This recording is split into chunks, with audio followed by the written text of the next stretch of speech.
안녕하세요. 그녀의 북살롱 미셸입니다.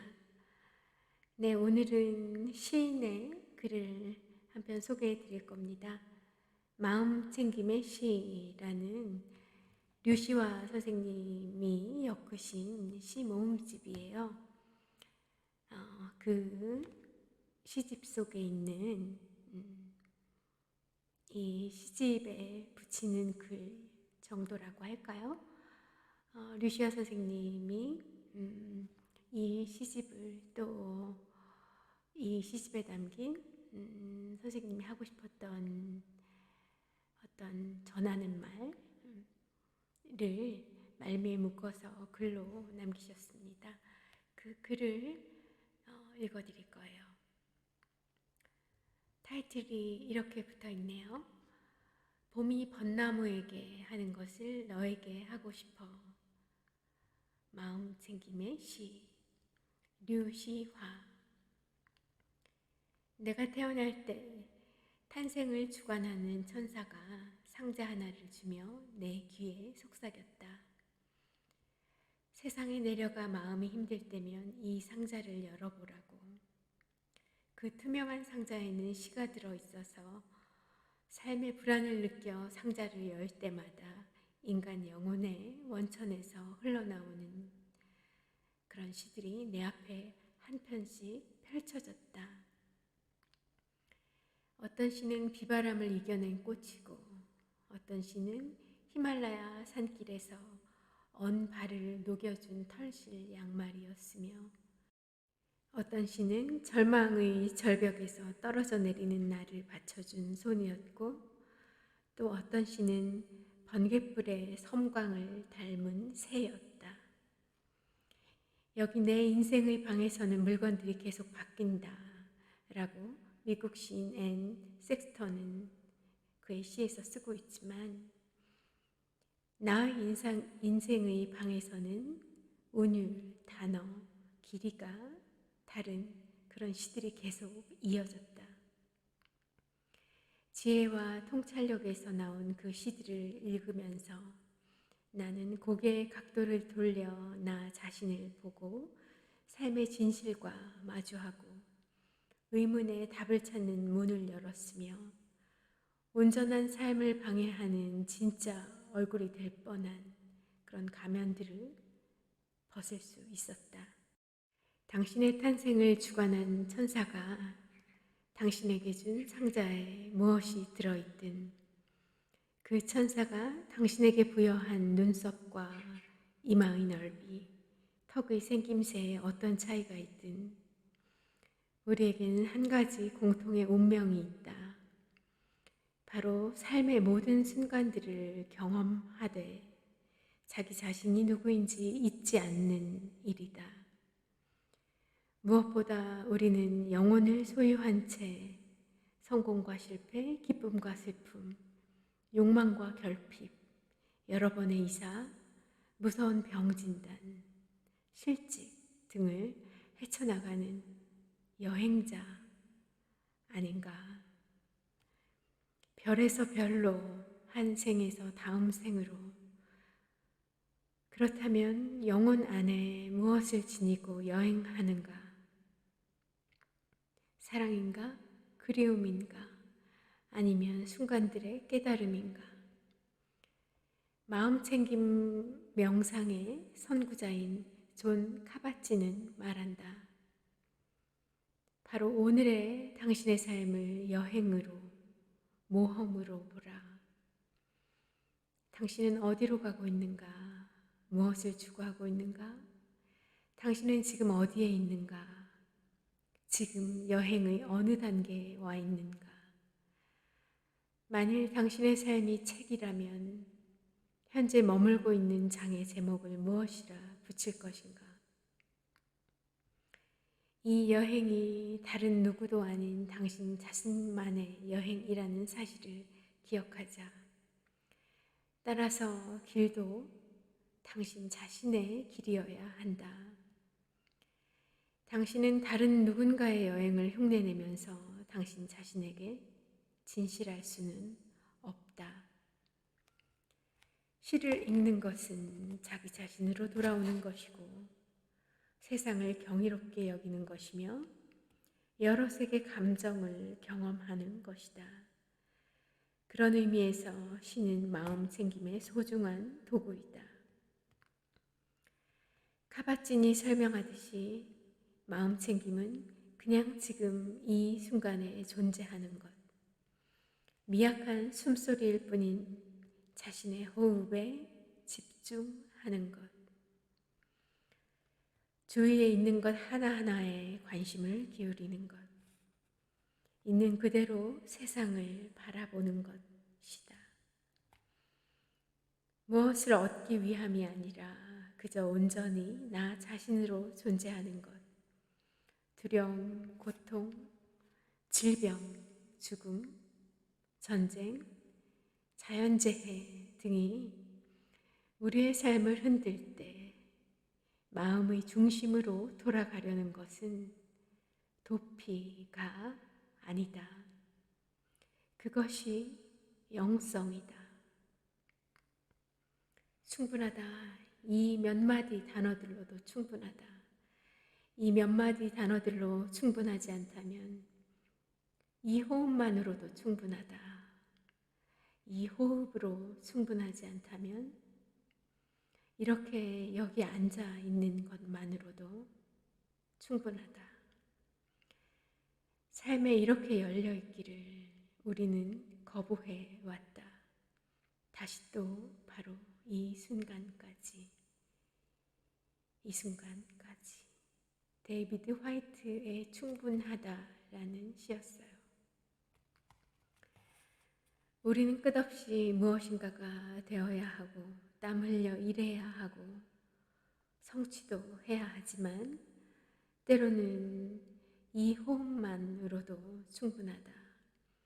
이 호흡으로 충분하지 않다면 가끔은 이렇게 앉아있는 것만으로도 충분하다. 그 어떤 것에도 물들지 않는 본래의 나와 만나기 위해서는 온전히 나로 존재하는 것도 삶의 아주 중요한 일부분이기 때문이다. 인도 성자 라마나 마하리시가 일깨운다. 우리 자신이 실제임에도 우리는 계속 밖에서 실제를 찾는다. 코로나 바이러스 19로 온 세상이 경랑에 소용돌이치는 가운데 지난 30년간 해마다 해온 인도 여행이 불가능해졌음을 깨달은 나는 서귀포 바닷가 귤밭에 있는 돌로 지은 창고를 집필실로 개조하는 작업을 했다. 낮에는 뜨거운 태양과 갑자기 쏟아지는 폭우 속에서 육체 노동을 하다가 밤이 되면 파도 소리를 벗삼아 이 시집의 시들을 고르고 행을 다듬고 몇 번이나 소리내어 읽었다.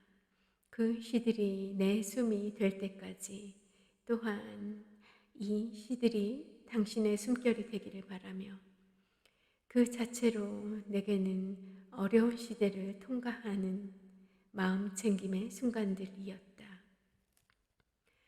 사방 돌벽으로 이루어진 굳건한 창고 벽에서 돌을 하나씩 빼내어 창문을 만들고 수십 년 묵은 어둠의 공간에 빛이 쏟아져 들어오게 할 때의 감동이 컸다. 아무리 오래된 어둠도 그것이 마음속 어둠일지라도 한순간 빛이 새어들면 금세 사라진다. 힘들게 낸 창을 다시 돌로 막지만 않는다면 말이다. 한 개의 기쁨이 천 개의 슬픔을 사라지게 한다는 것은 시적인 과정이 아니다.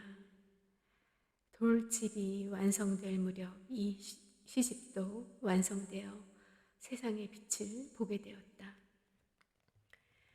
하루는 산책 중에 나를 알아본 이에게 아직 원고 상태로 있던 이 시집에 넣을 파블로 네루다의 시 하루에 얼마나 많은 일이 일어나는가를 읽어주었다.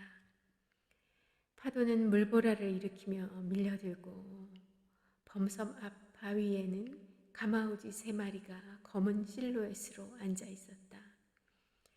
나는 곧 내 갈 길을 갔기 때문에 뒤에 남겨진 그 독자가 무엇을 느꼈는지 모른다. 하지만 시를 감상하는 그 순간만큼은 우리는 그곳 그 자리에 있었고 다시는 재현되지 않을 그 순간에 온전하게 존재했음은 의심할 여지가 없다. 집필실이 거의 완성되어 갈 무렵 나는 공사를 도와주러 멀리 광주에서 온 독자와 서귀포 오일장에 가서 목수국 3그루를 사다가 돌집 화단에 심었다. 돌벽 밑에 흰 밑줄을 긋듯이 이 시집에 밑줄 쳐진 언제 당신이 그 밑줄을 그었는지 기억이 먼 그 시들을 훗날 다시 읽는다면 당신은 잃어버리고 지내는 어떤 것들을 떠올릴 것이다. 우리가 날마다 경험하는 두려움, 망설임, 냉소와 의심, 물질주의로부터 우리를 치유해 주는 부적 같은 힘이 시에는 있다. 세상을 여행하는 중에 나는 만나는 사람들에게 좋아하는 시를 말해달라고 요청하곤 했다. 당연히 모두를 멈칫하게 만들었다. 낯선 이에게서 흔히 받는 질문이 아니기 때문이다. 어린 학생도 있었고 늙은 성직자도 있었으며 학교를 다닌 적 없는 산악지대 짐꾼도 있었다. 그 자리에서 답을 못한 한 노점 장수를 기억한다. 그는 다음 날 딸의 공책을 찢은 종이에 적어와서 내가 지나가기를 기다리고 있었다. 또한 거리에서 시를 읽어주며 걸어서 여행하는 수도자들도 만났다. 이 시집에 실린 까비르의 시는 수피 가수이자 시타르 명 연주자인 수자트 칸이 노래로 불러준 것이다. 소리내어 말해진 모든 단어들은 사실 공기의 떨림에 불과하다. 하지만 어떤 공기의 떨림들은 모여서 시가 되고 노래가 된다. 그 속에 삶의 떨림이 깃들어 있기 때문이다. 시는 우리의 숨결이 만드는 것이고 우리의 숨결을 만드는 것이기도 하다. 마야 안젤로는 인생은 숨을 쉰 횟수가 아니라 숨 막힐 정도로 벅찬 순간을 얼마나 많이 가졌는가로 평가된다 라고 말했다. 당신은 숨 막히게 사랑한 순간이 얼마나 많았는가? 숨 막히게 달려간 순간, 숨 막히게 껴안은 순간이 혹은 영혼을 회복시켜준 진정한 접촉, 자신을 증명할 무엇인가에 그토록 몰입한 순간이 그 순간들을 사는데 너무 늦은 때는 없다. 이렇게 볼까요? 누구나 저마다의 시가 있다. 생의 뒤편 어딘가에 적어놓고 온 현실을 살아가느라 잊어버린 순수의 시가 예이츠가 말했듯이 인간은 여러 현을 가진 악기와 같으며 그중 몇 줄은 일상생활의 좁은 관심사들에 의해 소리를 내지만 나머지 현들은 사용되지 않고 잊혀진 채로 있다.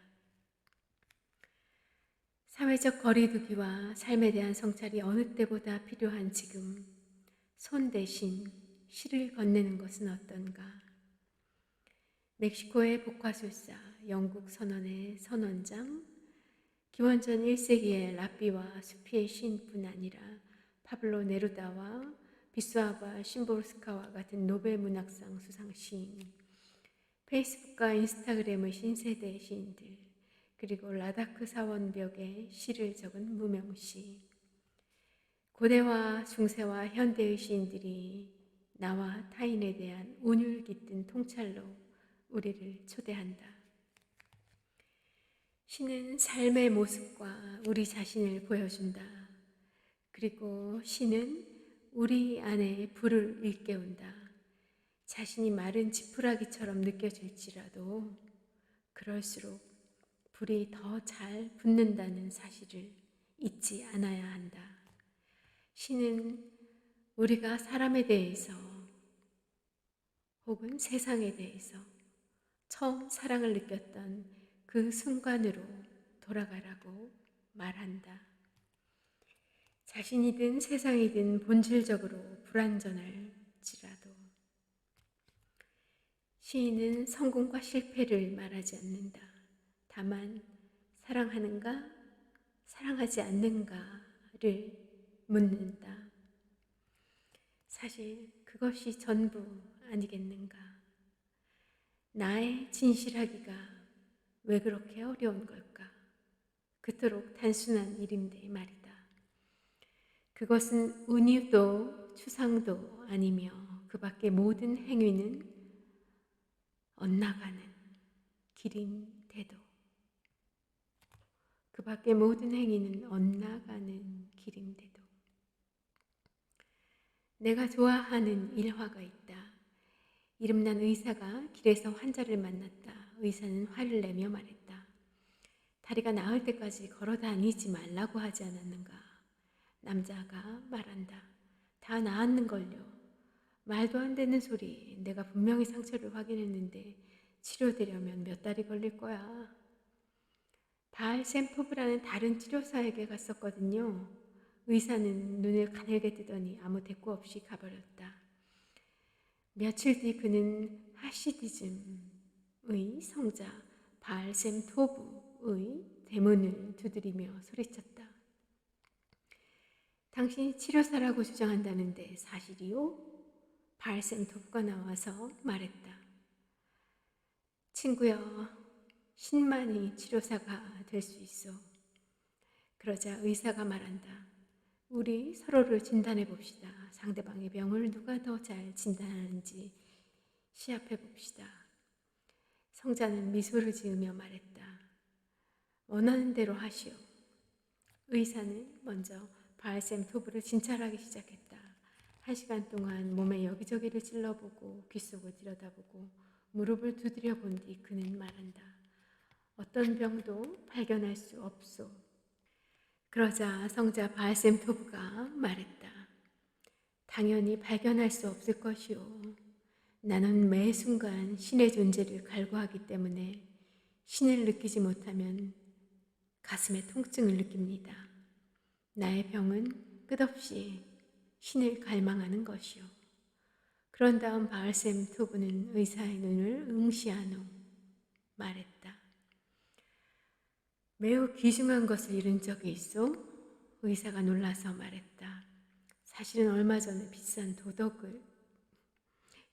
보석을 도둑 맞았소. 아, 그것이 당신의 병이요. 뭐라고요? 보석을 도둑 맞은 것이 나의 병이라니.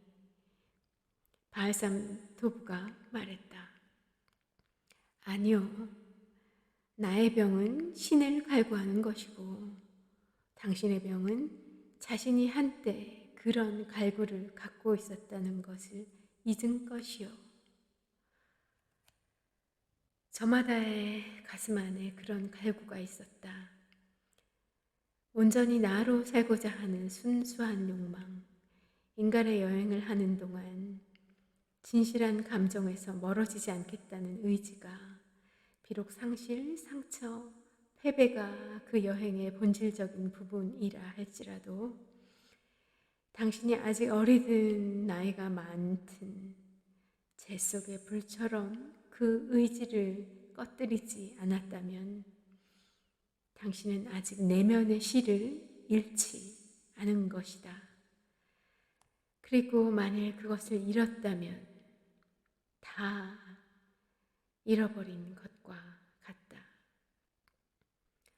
외부에 피할 수 없는 상실은 받아들여야 한다. 그렇다고 내면의 상실까지 강요되어야 하는 것은 아니다. 호르에 루이스 보르헤스는 시 후회에서 이렇게 쓴다. 나는 인간이 지을 수 있는 가장 큰 죄를 지었다. 나는 행복하게 살지 않았다.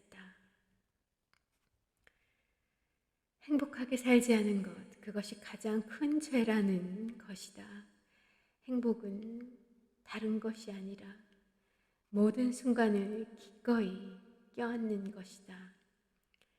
주디 브라운이 시 내에서 썼듯이 기쁨과 슬픔 그 어느 하나라도 거부한다면 삶을 거부하는 것이다.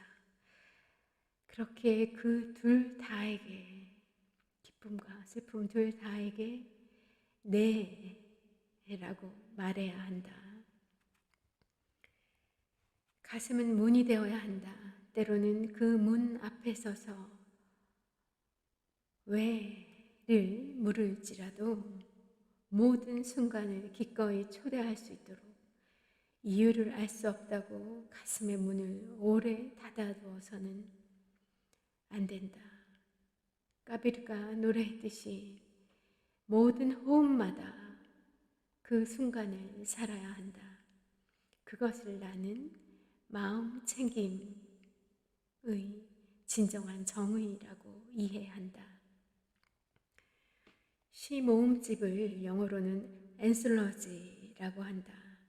그리스에서 유래된 이 단어의 원래 의미는 꽃 모음, flower gathering이다. 의미 그대로 나의 이 시집은 다양한 시들의 모음이다. 꽃은 심어진 그 자리에서만 피지 않는다. 한 번은 인도에서 분꽃 씨앗을 몇 개 가져온 적이 있다. 한 뿌리에서 흰색, 노란색, 분홍색 등 여러 색 꽃이 피는 것이 신기했기 때문이다. 그 씨앗을 아무래도 인도 기후에 좀 더 가까운 서귀포 귤밭에 뿌렸는데 2, 3년 후에 보고 깜짝 놀랐다. 넓은 귤밭 여기저기 다양한 색의 분꽃이 피어 있었다. 꽃은 꽃이면서 꽃을 퍼뜨리는 주체이다. 누가 시를 읽는가에서 아이 웨이웨이가 한 말을 인용하지 않을 수 없다. 시를 읽는 것은 현실 너머를 보는 것이다. 눈앞의 세계 너머에 무엇이 있는지 찾는 것이며 다른 삶과 다른 차원의 감정을 다른 삶과 또 다른 차원의 감정을 경험하는 것이다.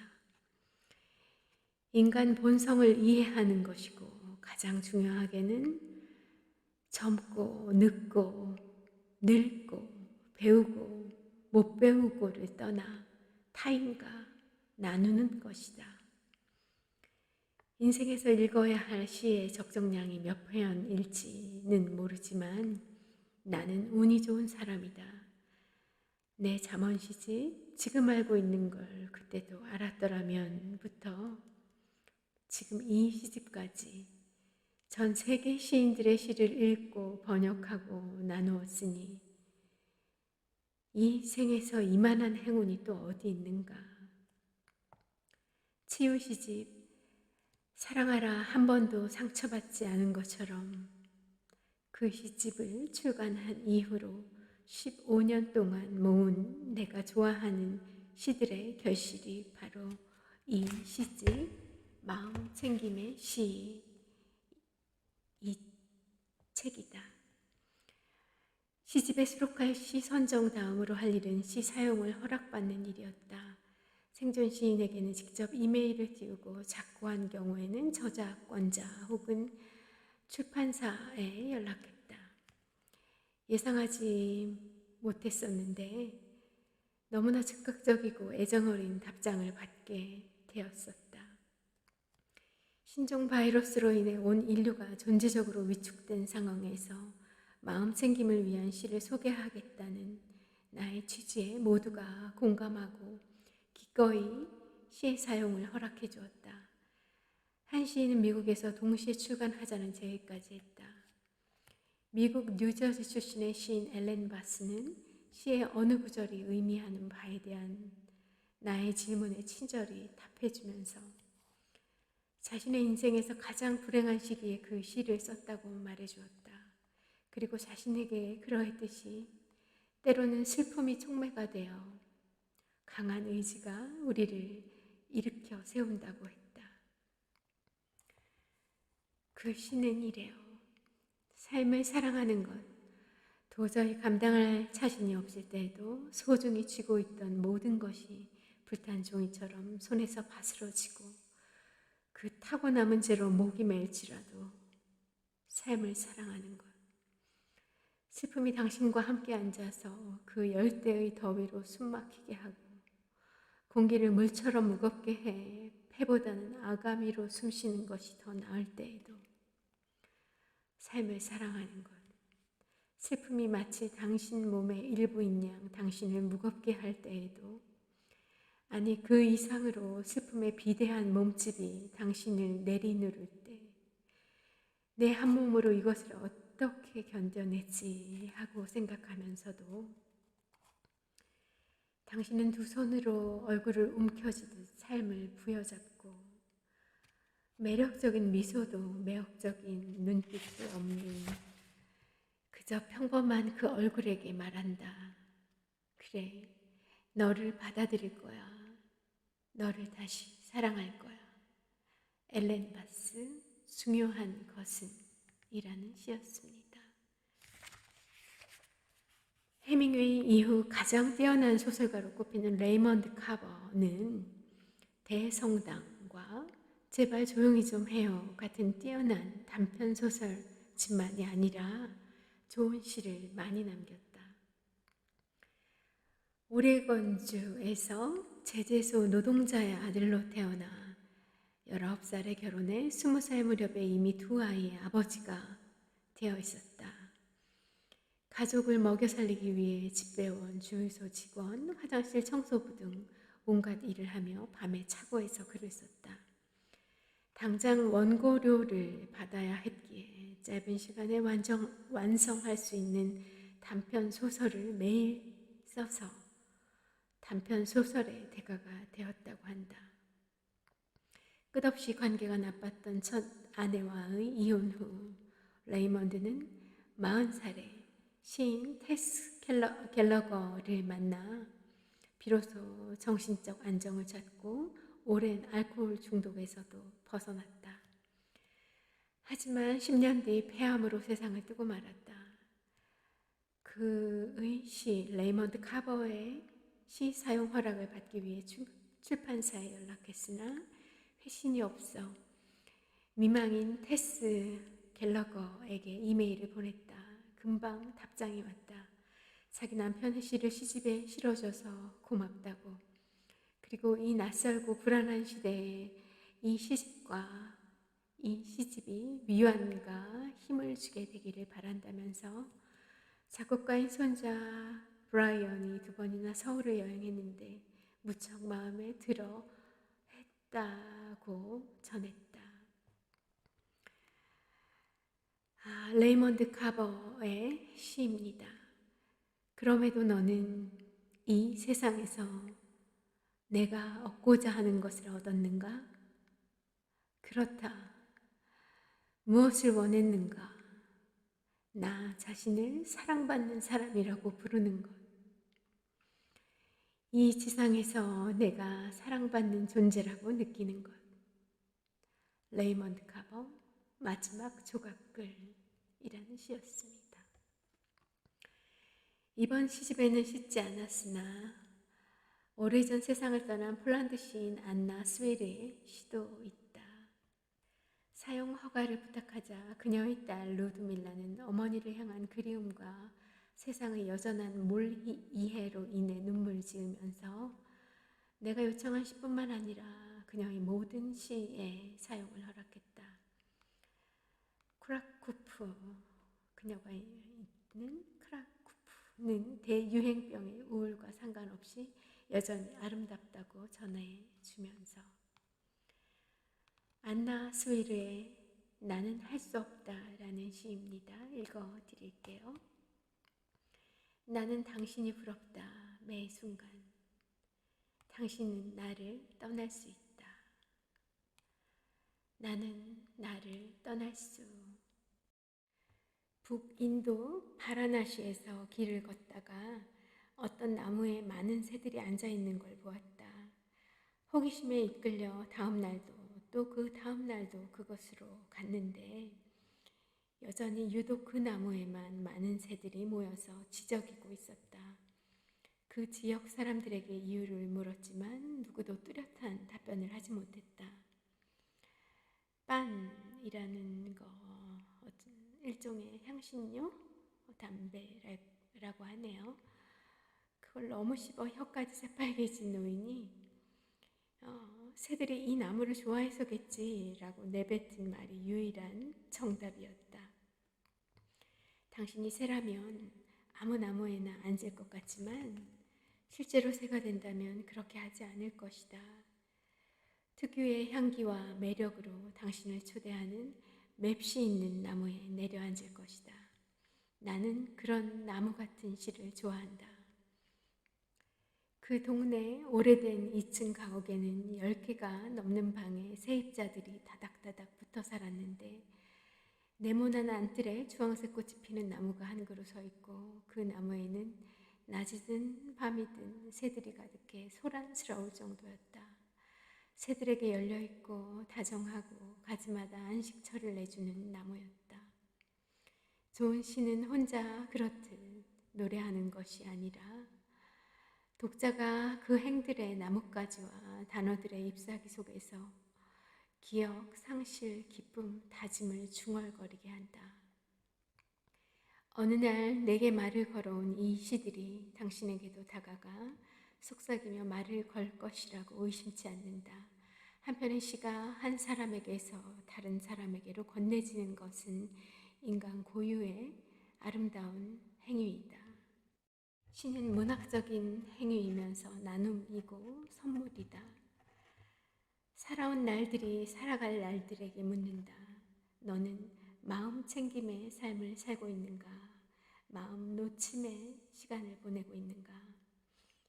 당신이 누구이든 어디에 있든 한편의 시를 읽는 것은 속도에 대한 세상의 숭배에 저항하는 것이며 숱한 마음 놓침의 시간들을 다시 마음 챙김의 삶으로 회복하는 일이다. 꽃나무들은 현재의 순간에서 최선을 다해 꽃무를 길어 올려 꽃을 피운다. 파블로 네루다가 봄이 벚나무에게 하는 것을 나는 너에게 하고 싶어 라고 썼듯이 나는 이 시들로 당신을 온전히 당신의 삶에 꽃 피어나게 하고 싶다. 마르그리트 듀라스의 마지막 저서에 실린 이 문장으로 이 글을 맺는다. 나는 삶을 사랑해 비록 여기 이러한 삶일지라도. 네, 미셸이었습니다.